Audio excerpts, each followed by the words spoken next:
বাবি, ও বাবি, তুমি কান্তাছ কেন? আহারে, তোমার শাশুড়ি বুঝি তোমার আবার বকছে, তার জন্য কান্তাছ? আমার শাশুড়ি কি শুধু আমারে বকে? শুধু বকলে তো ভালোই ছিল, বকার সাথে সাথে কারণে অকারণে আমার গায়ে হাতও তুলে। কোন দিন যে ওনার হাতের মার খাইয়ে আমি মইরা যাই কে জানে। তোমার শাশুড়িরে দেখলে তো মনে হয় না উনি যে এত খারাপ, উনি যে তোমার সাথে এত খারাপ ব্যবহার করে। ভাইজানের কাছে বিচার দিতে পারো না? তোমার ভাইজান তো নাম্বার 1 শয়তান। কোনো দিন মার চোখের দিকে তাকাইয়া একটা কথাও বলে না। তো যেদিন আমার শয়তানি শুরু হইয়া যাইব, মা ছেলে সেদিন কুলাইয়া উঠতে পারবো না। ঠিক কথাই বলছ, যেমন কুকুর তেমন মুগুর। ওদের মতো না হইলে তুমি শেষমেশ এই বাড়িতে থাকতে পারবা না। আগে মা ছেলেরে সতর্ক করব, তারপর যদি দেখি ভালো হওয়ার কোনো নামগন্ধ নাই, তাইলে আমিও পাল্টা অ্যাকশন নিব। সাবধান, তোমার শাশুড়ি কিন্তু 1 নাম্বার দজ্জাল। বড়ভাবে ওনার অত্যাচার সহ্য করতে না পাইরা বাপের বাড়ি চলে গেছিল।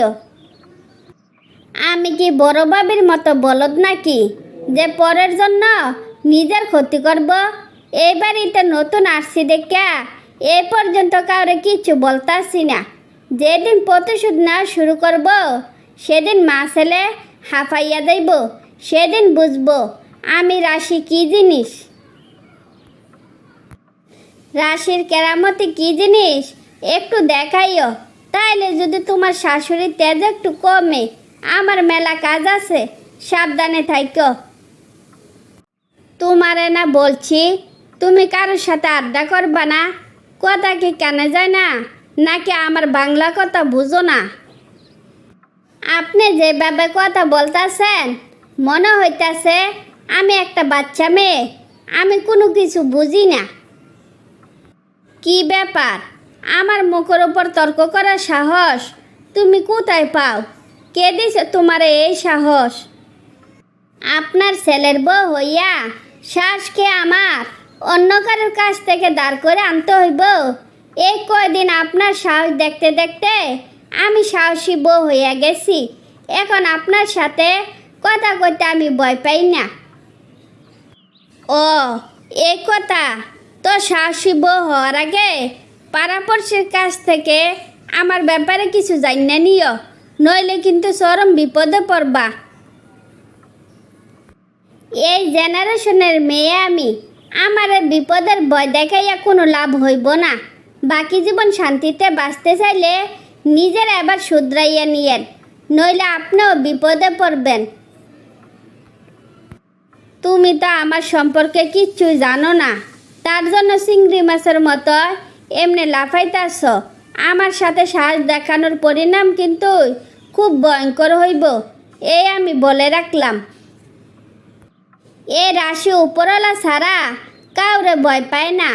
আর এই কয়দিনে আপনার কুকীর্তি সম্পর্কে আমি সব জানছি, তাই আমিও আপনারা জানাইয়া রাখি। নেক্সট টাইম আমার গায়ে হাত তুললে আপনার হাত কিন্তু সাথে থাকবো না, অকালে হাত হারাইবেন। তোমারে দুনিয়া ছাড়া করতে আমার 1 মিনিটও লাগবো না। শুধু দুনিয়া ছাড়া করব না, তোমার দেহটারে কেউ খুঁজেও পাইব না। আপনি যে আমারে মারার হুমকি দিছেন, আপনার সব কথা আমি মোবাইলে রেকর্ড করে ফেলছি। চাইলে কিন্তু আপনারা আমি পুলিশে দিতে পারবো।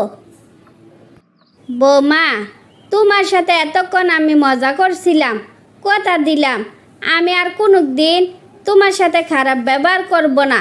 তুমি এবার মোবাইলের রেকর্ডটা ডিলিট করে দাও। আমি রেকর্ডটা ডিলিট করব না।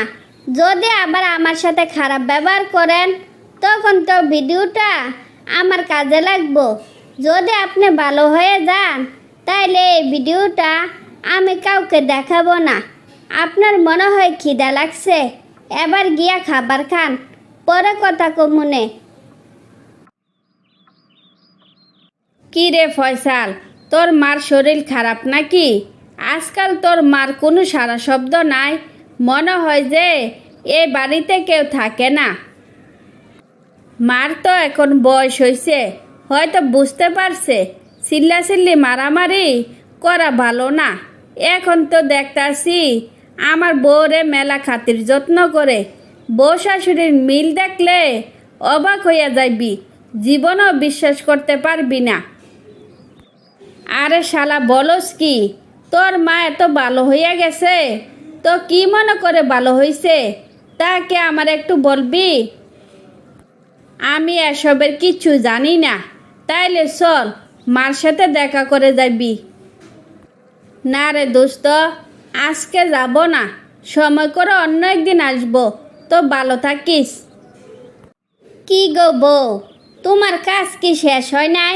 তোমারে না বলছি আগে খানা পরে কাজ, তোমার কানে কি কথা যায় না?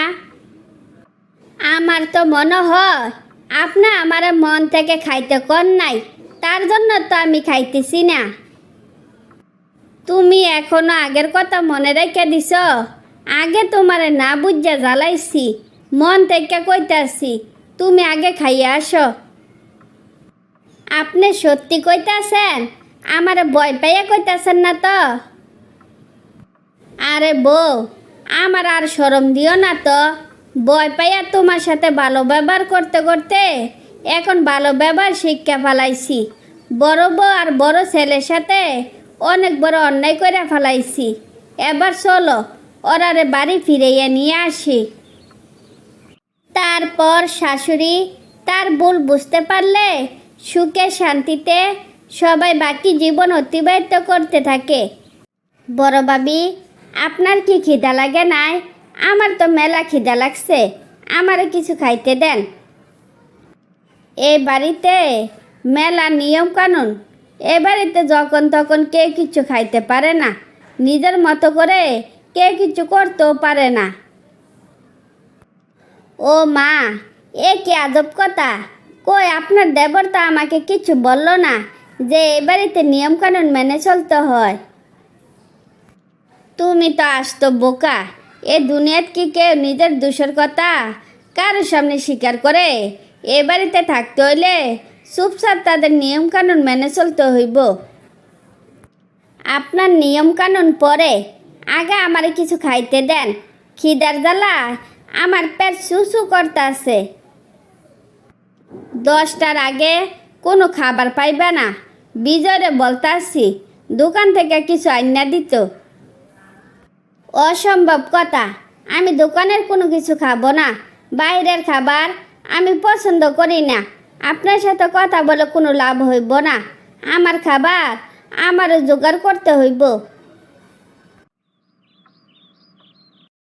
কি ব্যাপার ভাবি, তুমি মনমরা হইয়া বসে রয়েছ কেন? কি তোমার মায়ের জন্য মন খারাপ? মায়ের জন্য মন খারাপ না, খিদার জ্বালায় মরতাছি, সেই জন্য আমার মন খারাপ। নিজেরও রান্না করে না, আমারও রান্না করতে দেয় না, আমি তাইলে খাবো কি? আমার মা রান্না করছে, তুমি থাকো, তোমার জন্য খাবার নিয়ে আসি। না, এভাবে অন্যের সাহায্য সহযোগিতা নিয়ে কয়দিন বাঁচবো? যা করার আমার নিজেকে করতে হবে। নিজে রান্না করব, নিজে খাবো। বৌমা, তুমি রান্নাঘরে আসছো কেন? তুমি কি এবারে নিয়মকানুন জানো না যে আমার পারমিশন ছাড়া কেউ এবারে তো কোনো কিছু করতে পারে না? এইটা আপনারও শ্বশুর বাড়ি, আমারও শ্বশুর বাড়ি, তাই আপনার পারমিশন নিয়ে আমি সব কাজ করতে পারবো না। গুরুজন হিসাবে যতটুকু মান্য করার দরকার ততটুকু আমি করব। তোমার এত বড় সাহস, তুমি আমার মুখে মুখে তর্ক করো? তোমার তো এই বাড়িতে রাখা যাইব না। তোমার বাপ মারে খবর দিয়া এক্ষুনি চলে যাও। এই বাড়িতে আপনার যতটুকু অধিকার আমারও ততটুকু অধিকার আছে, তাইলে তো আপনারা আমার সাথে সাথে চলে যাইতে হইব। তো গুছ গাছ করেন, একসাথে দুইজনে চলে যায়, তাইলে বাকিরা শান্তিতে জীবনযাপন করতে পারবো। তোমার মতো বেয়াদবের সাথে কথা না বললা আমি তোমার বাপ মার সাথে কথা বলবো। কেন তোমাকে আদব কায়দা না শিখাইয়া এ বাড়িতে পাঠাইছে? খবরদার, আমার বাপ মারে ডাকাইলে আমি কিন্তু কাউরে ছাড়ব না। আমিও সেই মেয়ে যে অন্যায়কে কোনোদিনও প্রশ্রয় দেই নাই। হয় তুমি এই বাড়ি ছাড়বা, নইলে আমি এই বাড়ি ছাড়ব। তুমিও আমার চিনো না, আমি কেমন মায়ের মেয়ে। আমার সাথে বেয়াদবি করার প্রতিফল তুমি পাইবা।